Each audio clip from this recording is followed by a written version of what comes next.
Here's my 2016 Mini Cooper S Countryman R60. I've added a bunch of modifications to it since going over the 50,000 mile mark. Here are the modifications and the increase in horsepower. 19-inch Paceman rims, powder coated in shiny black, 30 horsepower. JCW front split underbumper thingy, 20 horsepower. JCW front emblem on the grille, 5 horsepower. The JCW carbon exhaust tips, 15 horsepower each. The front side marker LED, 1 horsepower each. Check out the engine compartment. It's clean.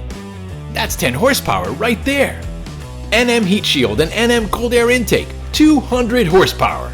Megan top strut bar, 47.5 horsepower. WMW 22mm rear sway bar, it's in there, I promise, 130 horsepower. Inside, there's even more speed parts. Custom JCW style flat bottom steering wheel from the Ukraine, 125 horsepower. JCW sport comp gauges, 65 horsepower. The OEM navigation integrated rear backup camera, 90 horsepower. Red seat belts, 30 horsepower each. The almost invisible front dash cam, 40 horsepower.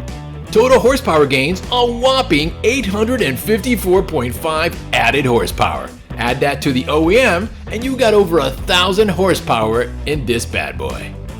The above mentioned gains in horsepower have not been evaluated by anyone, not even the presenter. We hope you've had a great laugh with this and continue to enjoy the content we provide that is in fact sometimes useful. Please like, comment, subscribe. Thanks for watching.